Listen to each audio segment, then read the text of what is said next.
Bienvenue sur une nouvelle vidéo dédiée aux alarmes Digo. Alors en fait ça va être une comparaison entre le modèle de 2017-2018, c'est le Digo ASA, avec le tout nouveau modèle Digo AMA. Alors tous ces deux systèmes d'alarme reposent sur des capteurs d'ouverture de porte, comme ici pour le modèle ASA, l'ancien modèle, ou la nouvelle variante AMA ici. Donc tous ces capteurs, ouverture de porte, détecteur de fumée, et que sais-je, détecteur on va dire d'eau, fonctionnent en 433 MHz. Alors, comme vous voyez, le Digo ASA est beaucoup plus gros, avec un petit écran ici et un clavier tactile ici, alors que le nouveau modèle est bien plus petit et complètement tactile pour la manipulation. Alors, ils ont tous les deux la possibilité d'être connectés par GSM par ce port ici. Donc tous les deux fonctionnent en 2G. Attention, pour l'ancien modèle, il se peut qu'il soit compatible qu'avec les réseaux GSM en 2G, alors que pour le Digo AMA, je crois qu'il y a une version aussi en 3G. Donc ce qui veut dire que si vous achetez une carte SIM pas chère, genre Free à 2 euros, le jour où ils décideront d'arrêter le support des communications en 2G, il se peut que votre alarme ne fonctionne plus en mode SMS. Autre remarque importante, il va falloir quand même que cette carte SIM ait un PIN SIM à 0000 par défaut, donc vous devez le changer avec un téléphone, d'accord, rechanger le code PIN à 400 et après aussi valider, alors notamment je crois que c'est sur Free, le fait de pouvoir recevoir et émettre des SMS, qui n'est pas activé par défaut avec l'option à 2 euros. D'accord. Donc si vous rencontrez des problèmes de contrôle en 2G, 3G, veuillez vérifier ces deux options. Alors, de quoi nous avons nous avons aussi deux systèmes d'accroche murale. Alors normalement, si on les décroche du mur pendant qu'ils sont allumés, il y a une alarme qui sonne. Ok, vous avez la possibilité de connecter physiquement une sirène beaucoup plus puissante filaire, ok, sur les deux. Donc la phase de contrôle pour le ASA est à gauche, alors que sur le AMA, tout se trouve à droite. Ça se connecte au niveau alimentation par un micro port USB des deux, ok, pas de souci. Et donc si nous les allumons, donc il suffit d'allumer ici, nous avons cet écran. Et première remarque, l'écran tactile du AMA, le nouveau modèle, je le trouve d'abord, c'est sur une dalle brillante, franchement l'angle de visibilité est quasiment nul. Enfin, c'est un mauvais écran, hein. Je pèse mes mots, la luminosité est très faible, d'accord, alors que sur l'autre modèle, alors là aussi il faut l'allumer ici, finalement l'écran n'était pas si mal que ça, plus petit, d'accord, mais finalement pas si mal que ça. Donc en termes de fonctionnalité, il n'y a pas une grosse différence entre les deux modèles au niveau de la platine de rue. Donc lui aussi peut se connecter en 2G pour être contrôlé à distance, mais évidemment ils sont tous les deux connectables en Wi-Fi et contrôlables aussi sur votre réseau data 3G, 4G par l'application. Donc il y a deux possibilités, soit vous ne voulez par exemple vous absenter longtemps de votre habitation, donc vous coupez votre connexion internet, mais vous voulez quand même contrôler l'armement et le désarmement de votre alarme. Dans ce cas-là, orientez-vous vers une carte SIM par exemple à 2 euros de chez Free. Mais sinon, dans la majorité des cas, je pense qu'elle n'est pas trop nécessaire puisque vous allez toujours avoir votre internet, votre box internet allumée. D'accord. Donc dans ce cas-là, vous pouvez contrôler ces deux alarmes en Wi-Fi si vous êtes sur votre réseau local ou à l'extérieur de chez vous et en passant le data par la 3G, 4G. Attention, si vous êtes chez Bouygues Télécom, ils ont la fâcheuse tendance à bloquer pas mal de ports de data des applications. Et malheureusement, celle-ci en fait partie. Ça veut dire que si vous êtes chez Bouygues Télécom, vous n'allez pas pouvoir l'armer et la désarmer à distance. D'accord. Alors que si vous êtes chez un autre opérateur, moi j'ai changé pour RAID SFR, ça marche parfaitement. Donc si vous avez un bug de Stackabila, ne cherchez pas plus loin.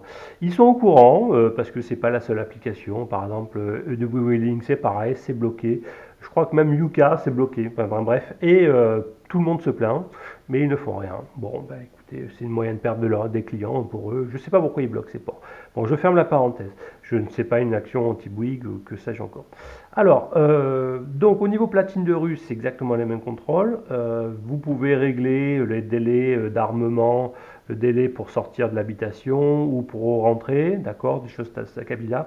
Vous pouvez évidemment, et puis la première chose à faire, ça va être d'appareiller votre platine de contrôle d'alarme avec votre réseau de Wi-Fi domestique. Donc vous rentrez dans le mode Wi-Fi, ok, dans les menus, ok, et puis vous commencez à armer, à rentrer l'identification, puis là vous allez devoir rentrer sélectionner le Wi-Fi de votre box et puis le mot de passe associé. Ça prend le WPA2 sans aucun souci. Et évitez aussi les mots de passe à plus de 8 caractères. Aussi, je crois qu'il y a si ça dépasse, ça peut poser problème. Alors, au niveau des devices, alors ça, c'était les capteurs d'ouverture de porte de l'ancienne génération, donc de celui-ci. Petit, compact, avec une pile en CR 0,25 ou 0,32, je ne sais plus. Donc ça, c'est ce que vous installez sur le dormant de votre porte, par exemple, et ça sur l'ouvrant. Déjà, la pile, elle dure, ça doit durer à usage, on va dire, une dizaine d'ouvertures quotidiennes, quelques années, donc vous êtes tranquille. Et puis voici le nouveau modèle. Alors, vous voyez, il est plus grand. Oui, il est plus grand, enfin au niveau du dormant. On peut comparer les deux. Ouais, c'est carrément, on va dire, un bon tiers plus grand. Alors, il a quand même un avantage. Celui-ci n'indiquait que l'état d'ouverture. Ça veut dire que quand vous refermez votre porte, le système n'était pas informé, d'alarme que la porte était refermée. Alors ça, c'est assez gênant parce que finalement, vous ne pouvez pas savoir si les portes ont été refermées parce que c'est une personne autorisée à l'ouverture, à la fermeture de la porte. Alors que le nouveau capteur, il indique 4 états. L'ouverture, maintenant la fermeture, mais également l'état de la batterie interne et puis un autre état si on essaie de décrocher le module lors, je ne sais pas pourquoi, lors d'une tentative de cambriolage. Donc d'accord, s'il est arraché de la porte, ça va sonner. Alors, donc ces modules fonctionnent en 433. Évidemment, enfin, si j'étais un voleur un peu intelligent, c'est une bande ouverte.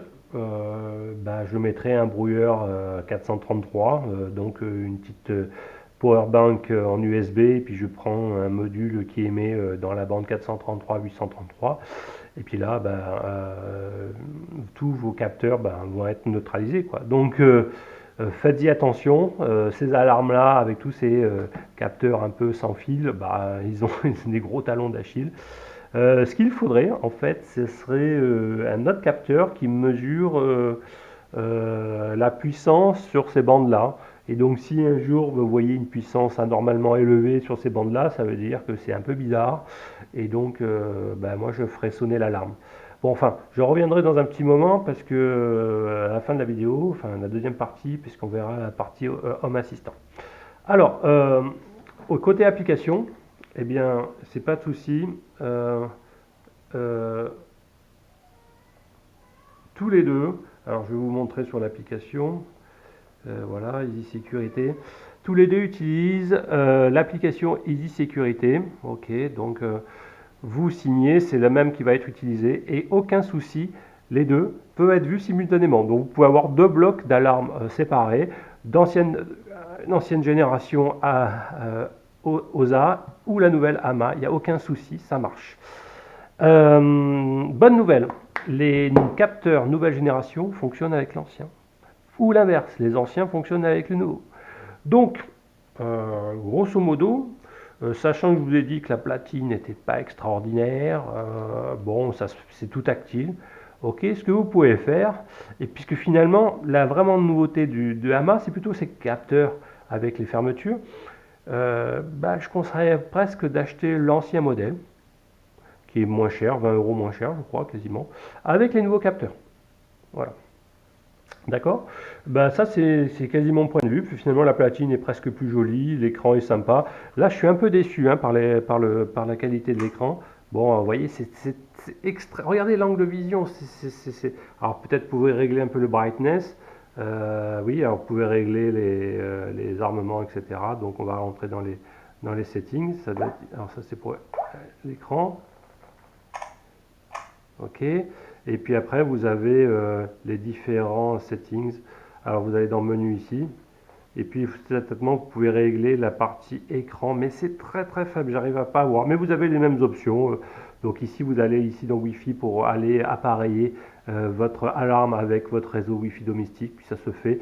Vous appelez sur Software Link. Et après, vous avez 30 secondes pour rentrer votre mot de passe. Une fois que vous avez rentré votre mot de passe, pour qu'il trouve votre device. Alors vous avez des réglages, ici peut-être vous avez l'écran, réglage, donner un mot de passe, langue, initialisation. Bon non, il n'y a rien sur l'écran, je suis assez déçu.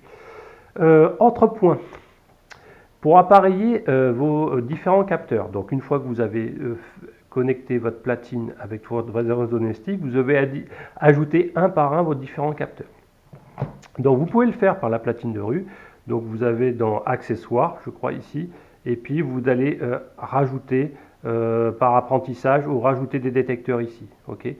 Alors quand vous cliquez des détecteurs, ben vous avez, si je regardez, vous les avez tous ici. Je les ai rajoutés. Mais si vous les ajoutez par cette interface, je trouve que c'est buggé. C'est-à-dire que pour le premier, ça va marcher, mais quand vous voulez sélectionner deux, ben moi ça va pas marcher. Ça veut dire que vous pouvez toujours écraser le premier. Donc, ce que je vous conseille, c'est plutôt de passer pour l'ajout des capteurs par votre application. Ok, là, ça marche bien. Donc, voilà. Ok, donc par la platine de rue, ça marche pas génial. Hein. Platine de rue, la platine de télécommande. Voilà. Donc, notamment, ce qui pousse encore plus à aller prendre peut-être le modèle OSA, etc. Alors, vous avez les capteurs en 433 d'ouverture de porte, c'est principalement ceux-là que vous avez utilisés. Vous avez les PIR, bon là j'en ai pas ici, c'est-à-dire les alarmes volumétriques. Elles fonctionnent avec, je ne me trompe pas, 2 piles AAA. Ok, là aussi. Elles sont apparayables identiquement, soit avec la platine, soit directement à votre appli, je vous conseille. Ici, vous avez un détecteur de fumée, ça aussi c'est pas mal. Bon, parce que non seulement ça va sonner de façon individuelle, mais ça va vous reporter l'alarme, faire sonner tout le général s'il y a une incendie, ce qui est encore mieux. Donc ça va faire sonner toutes les alarmes simultanément. Et ce que je n'ai pas amené ici, parce que elles sont à droite à gauche, ce sont les sirènes sans fil. Donc ce sont des sirènes qui émettent jusqu'à 90 dB. Vous les pluguez sur une prise à droite à gauche de votre maison, sur une prise avec un port USB. Et donc ça permet de décentraliser les sirènes d'alarme, donc vous en installez à différents endroits. En tout cas, je vous conseille de les installer loin de la platine parce que ça fera sonner à droite, à gauche, donc les voleurs, bon, soit peut-être ils s'en foutent complètement de l'alarme, ils se disent bon on a 4 minutes pour intervenir, on laisse sonner, mais s'ils veulent les éteindre, ils devront faire le tour de la maison, bon, voilà, ils vont peut-être perdre une minute, c'est peut-être une minute qui va faire la différence. Que dire en plus? Donc les PIR fonctionnent sur les deux modèles. Les alarmes décentralisées sans fil fonctionnent aussi, donc ça c'est cool. Voilà, donc ces platines, elles sont très bien. Ça marche qu'en 433, pas de 868. Donc attention, s'il y a un brouilleur, ben, vous êtes HS. Et en plus, on va dire le signal émis n'est pas protégé spécialement par un cryptage. Alors, ne vous inquiétez pas parce qu'il n'y a pas d'actionneur. Ça veut dire que même si on pirate à côté de chez vous, on va utiliser par exemple ce genre de boîtier. Hein, je vais en revenir dans quelques secondes. Comme ce n'est pas un actionneur, on ne pourra pas ouvrir à distance la porte, etc. On pourra juste savoir éventuellement si vous avez ouvert la porte. Donc, par exemple, je ne sais pas, pour X ou Y raison, si on se met dans un rayon de 100 mètres, on pourrait éventuellement savoir qu'il y a une porte qui a été qui est ouverte. On reçoit en tout cas, on peut intercepter ce genre de signal. Donc c'est pas crypté, hein, donc c'est pas ce qu'on appelle avec un rolling code ici. Alors, maintenant je vais vous parler de ce petit boîtier. Pourquoi? Alors, lui, c'est un Sonoff RF Bridge de 433 vers 2,4. Donc lui, son rôle, ça va être d'écouter tous les signaux sur la bande 433, d'aller les intercepter et d'aller les transférer sur votre 2.4 et votre connecter sur votre bande Wi-Fi. À quoi ça va servir? Eh bien, ça va servir à décentraliser l'information. Donc, je vous ai dit que ces capteurs-là, on les contrôle avec l'application Easium, ok. Mais si vous voulez, par exemple, intégrer également ces capteurs sur votre boîte domotique, type Home Assistant, Domotique, Z ou JDOM, ben, c'est possible, et grâce à ce genre de boîtier. Donc pour cela, vous allez devoir flasher dessus un firmware. Alors il faut l'ouvrir, il faut après avoir ce qu'on appelle un flasher en série, dans l'USB vers série, type FDDI. Okay. Et dans ce cas-là, grâce au programme ESB Easy, en téléchargeant le fichier bin correspondant de Tasmota, un firmware, alors il faut prendre la version All Sensors, vous pouvez du coup capturer tous les signaux 433 émis par vos devices, par vos capteurs. Alors ceux-là, par exemple, ouverture, fermeture avec Tasmota, l'action du détecteur de fumée, pareil pour les sirènes, etc. Et vous pouvez déporter ces informations sur votre boîte domotique. Alors, ça ne veut pas dire que c'est votre boîte domotique qui va prendre le contrôle, c'est juste une décentralisation de ces capteurs. Donc du coup, ça duplique l'information d'état de votre système et vous pouvez savoir, par exemple, sur votre boîte domotique, quelles sont les portes qui sont ouvertes, fermées, quels sont les détecteurs de présence qui ont été activés, etc., etc., au cours du temps. Donc c'est bien.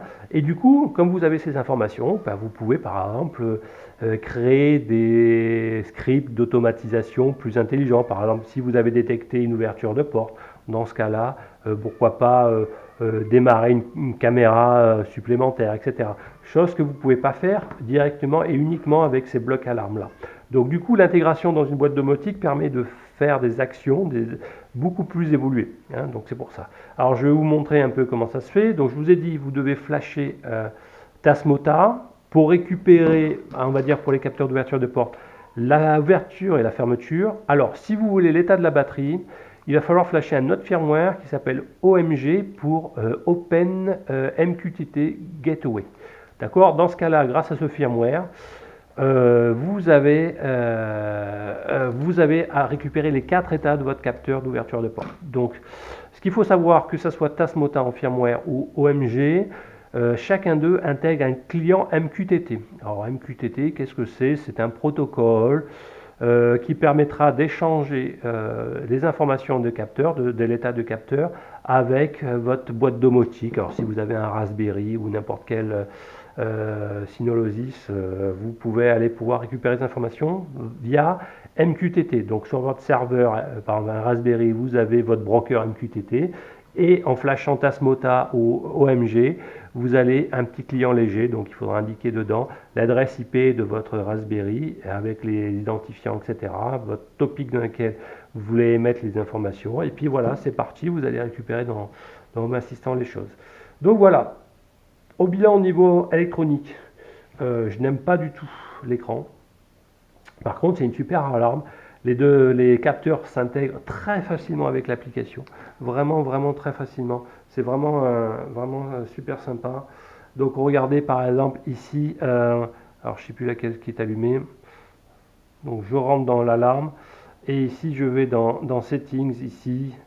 Et je vais rajouter dans Wireless Sensors un certain nombre de capteurs. Donc ici, j'en ai par exemple, j'ai une porte, j'ai un capteur ici de porte que j'ai appelé dans le living room, j'ai 4 ouvertures de fenêtres que j'ai dans les chambres, et j'ai aussi un capteur aussi, j'en ai même mis un dans mon abri jardin, histoire de...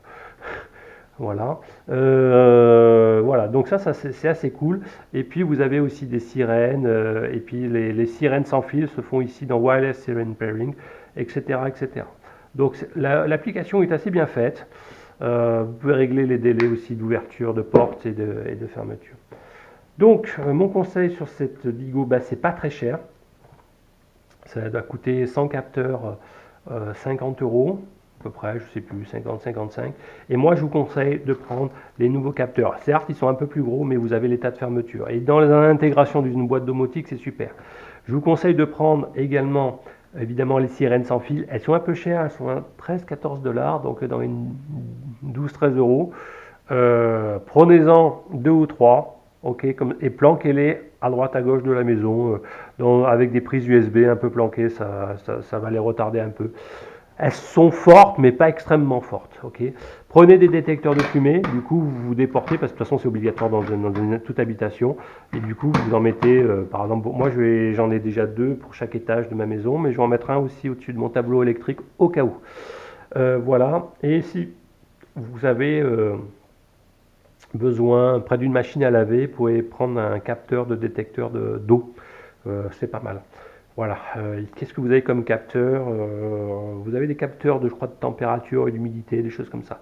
Enfin bon, c'est pas le but d'aller intégrer des capteurs un peu hautes pour de la sécurité, c'est pas le but non plus.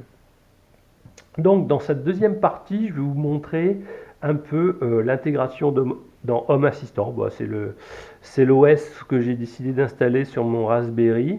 Donc celui-ci va donc travailler avec ce RF Bridge. Petite remarque sur ce RF Bridge de Sonoff, les antennes sont pas extraordinaires. Soyons clairs, sont pas extraordinaires. Voilà. Donc, orientez bien celle-ci pour couvrir un maximum de capteurs. Alors, comment ça marche? Après, une fois que vous avez flashé Tasmota, vous allez devoir récupérer le code de chaque capteur. Alors, quand vous avez l'ancien générateur, lui, il n'en émet qu'un, qui est l'ouverture. Mais lui, avec Tasmota, il en émet 2, à l'ouverture d'une porte et à la fermeture. Donc, pour cela, une fois que vous avez flashé Tasmota, vous l'avez réappareillé avec votre borne Wi-Fi dans le réseau, etc. Et vous avez activé le broker MQTT, enfin le client MQTT, vous l'avez configuré. Vous allez dans la console, ok, comme je vais vous montrer, et vous allez pouvoir voir tous les codes d'ouverture et de fermeture émis par ce capteur-là. Mais ça va être pareil avec le détecteur de fumée et les sirènes. Donc vous allez voir que dans la partie qui est, vous voyez voir dans le console, dans la partie payload, vous allez avoir trois couples d'un nombre hexadécimal, et c'est ce nombre-là que vous allez devoir récupérer pour faire fonctionner le tout dans Home Assistant. D'accord, donc maintenant je vais vous montrer un peu cette partie console et l'intégration dans Home Assistant. Voilà dans la partie software. Donc comme je vous ai dit, après avoir flashé Tasmota, vous allez vous retrouver, une fois que vous avez correctement rentré le réseau, le SSID et le password de votre réseau Wi-Fi domestique. Normalement, vous devriez avoir une adresse IP locale de votre machine. Et ici, c'est pour moi, c'est en 192.168.1.25. Et la première chose que vous allez devoir faire, c'est grosso modo aller dans configuration de module, puis configure module, et sélectionner le 25, actuellement avec la version courante de Tasmota, mais en tout cas c'est le Sonoff Bridge. Vous sauvez, ok, et une fois que vous retournez dans configuration, et puis après vous allez devoir configurer votre client MQTT en général.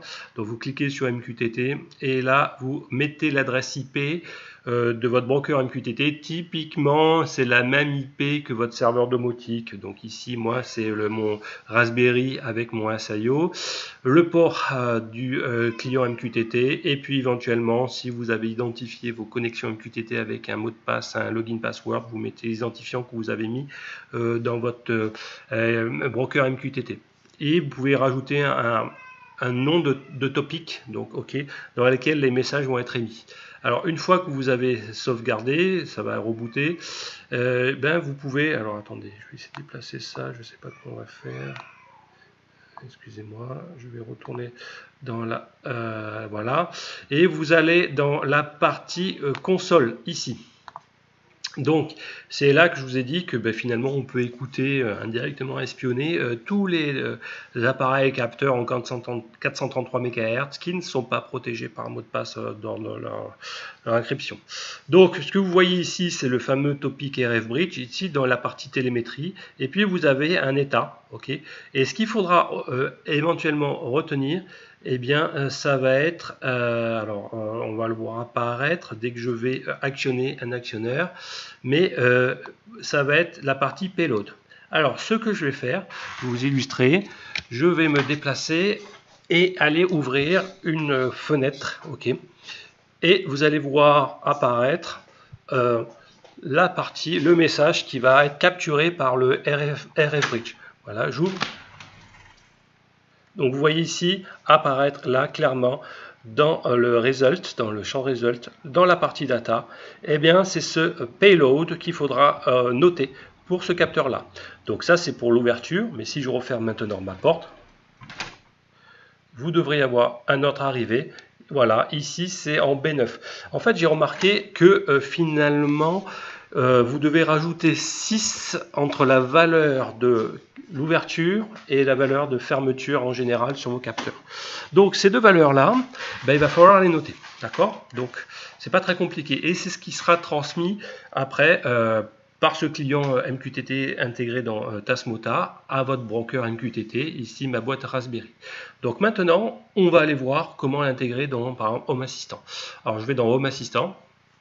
Et ici, j'ai ouvert le configurateur et par défaut, en général, vous mettez tout dans le fichier configuration.yalm. Okay, moi, j'aime bien découpler les choses, par exemple les capteurs binaires, etc. Donc, ce que vous voyez ici, c'est que à un moment donné, pour les capteurs binaires, puisque tous vos actionnaires d'ouverture de porte peut être vu comme un capteur binaire, je les décentralise au niveau configuration dans un fichier que je vais créer qui s'appelle binary-sensor.yalm.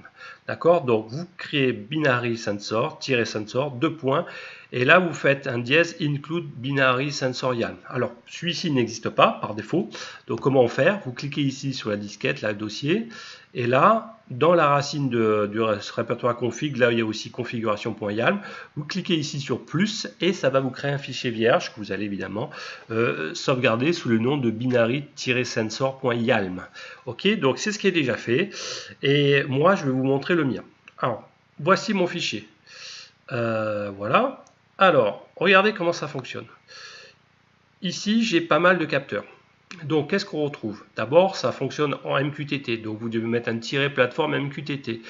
Le state topic, ben, c'est celui qu'on a vu dans le ici. Là, donc c'est vraiment télé RF Bridge Result. Ben, vous voyez, c'est celui-ci qu'il va falloir reprendre, télé RF Bridge Result. Donc, c'est là où il faut extraire le sous-champ data. Alors, ici, ça va être le nom que vous allez donner sur votre intégration à Home Assistant. Donc c'est le nom du capteur d'un point de vue Home Assistant. Et alors je vais l'appeler galandage salon, voilà. Et ici vous avez ces lignes-là. Alors ici vous pouvez, c'est mon ancienne configuration, mais pour éviter les warnings, etc., il est mieux de faire ça. Donc c'est la valeur reçue. Et vous avez un if, ok. Donc si la valeur du JSON, parce que vous voyez c'est empaqueté dans un JSON, ce format-là avec des accolades, etc. C'est au format JSON. Et bien si la valeur JSON du champ data, ok, ben, c'est égal à mon triplet, enfin les 3 couples de hexadécimal, alors je mets l'état on. Je sais que finalement j'ai une ouverture. Sinon, si je reçois cette valeur-là, alors je sais que j'ai fermé. Et si je suis ni ouvert ni fermé, alors je considère que c'est mon état d'attente de mon capteur. Voilà, alors je peux lui assigner une icône pour Home Assistant, c'est une fenêtre. La qualité de service dans laquelle ça va fonctionner, c'est entre 0 et 2. Donc 0, bah, si le signal est très très faible, etc., j'accepte la mise à jour. Sinon, je veux être sûr de la qualité du signal reçu pour pouvoir mettre à jour. Et vous pouvez mettre quand c'est le payload, c'est-à-dire quand il reçoit le data, bah, soit online, soit offline. Donc voici typiquement comment on intègre un capteur d'ouverture de porte. Okay, donc j'en ai fait autant que j'ai installé actuellement.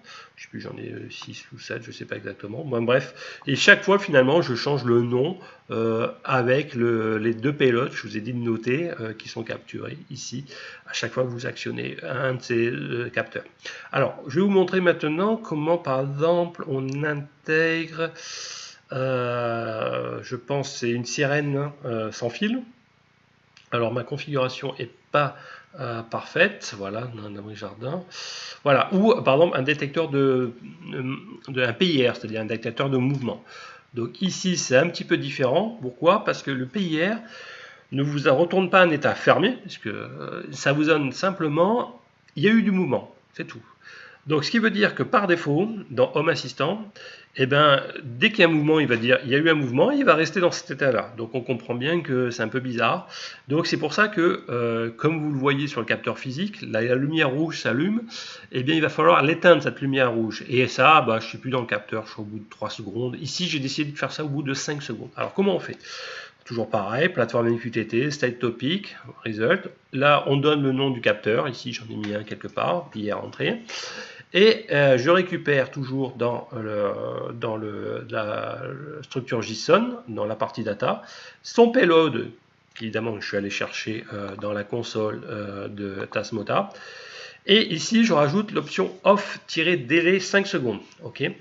Et là, ça veut dire qu'automatiquement, il va repasser en position off après 5 secondes. Là, si vous voulez moins, vous mettez 3 secondes si vous voulez. Ou si vous voulez plus, vous mettez 10 secondes. C'est à vous de choisir. Là, on va mettre que pour Home Assistant que c'est la classe des détecteurs de mouvement. Et là, c'est pareil. Mouvement payload online ou offline dans le cas contraire. Donc, voici 2 PIR. Et puis, qu'est-ce que je voulais? Ah, des détecteurs de fumée. Et voilà, c'est pareil. Eux aussi, ils n'envoient qu'une seule trame, détection. Ok. Donc, comment les trouver? Il va falloir appuyer sur le bouton du détecteur de fumée pour qu'il émette, pour forcer l'émission, comme si vous simulez la présence de fumée. Et dans ce cas-là, vous récupérez le payload, c'est pareil, donc ça ressemble à un PIR. Et là, vous avez la classe smoke. Ok. Donc, voici, vous sauvegardez le tout. Ok. Et vous allez après dans configuration. Vous allez dans Général et vous vérifiez votre configuration. Donc normalement, tout doit être vert. Ok, si tout va bien, voilà. Et vous devez redémarrer ici. Alors ça doit être en dessous, ça doit être ici, Restart ici. Vous redémarrez votre Home Assistant. Une fois que c'est redémarré, et bien vous les intégrez. Alors moi je vous ai montré comment c'est intégré. Alors je vous montre pas comment dans Home Assistant on crée des entités, mais moi je me suis fait un nouveau panneau où j'ai tous mes alarmes. Ok, vous voyez ici. Alors on va retourner pour montrer que les notifications fonctionnent bien. Donc je vais par exemple réouvrir ma porte à galandage ici que j'ai, et vous allez voir que ça va passer. Je ouvre. Ouf, vous voyez, ça c'est écrit notifié open et c'est devenu orange. Je vais refermer. Voilà, c'est fermé. Et c'est pareil avec mes détecteurs de fumée, etc. Ici. Donc vous voyez que ça marche particulièrement bien et ça permet de dupliquer, de décentraliser l'information. Voilà, donc j'espère que vous avez aimé aussi cette seconde partie qui est la post-intégration dans un système de domotique avancé de ces capteurs. Les bonnes nouvelles, c'est que ces alarmes sont relativement pas chères. Les capteurs du Digo AMA donne les 4 états. Alors j'ai dit dans Tasmota vous ne pouvez avoir que l'ouverture et la fermeture. Si vous voulez les 4 états, je ne l'ai pas fait, je les flasherai le RF Bridge avec OMG plus tard, mais ça ne changera pas grand chose. Donc vous récupérez l'état de la batterie et aussi dans le cas si on essaie de l'arracher de la porte, ce capteur là. D'accord, ce qui sert strictement à rien puisqu'ils sont déjà rentrés, donc normalement ça a dû déjà sonner, mais bon, admettons. Voilà, donc ça c'est une bonne nouvelle et vous allez pouvoir construire des scénarios plus complexes, démarrer des caméras, que sais-je encore. Bon, bref, après vous pouvez vous amuser, lancer un bazooka, ce que vous voulez, ou lancer, je sais pas, aller enfumer votre habitation pour des choses comme ça. Voilà, ça sera possible de le faire. Voilà, donc j'espère que vous avez aimé cette vidéo.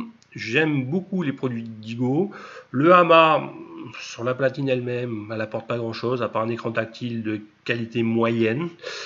Mais c'est surtout les nouveaux capteurs d'ouverture de porte que je pense qui sont intéressants. Voilà. Et surtout qui sont pas trop chers. Je les ai vus sur Banggood dans les 3-4 euros. C'est même les moins chers du marché en fait. Il y en a 5-6 euros qui font les 4 états aussi, mais ils sont plus chers. Donc si ça vous intéresse, vous pouvez trouver les liens de la Digo, OSA, AMA et les capteurs dans la description. Voilà, donc j'espère que vous avez aimé cette nouvelle vidéo et puis à bientôt pour des retours d'expérience.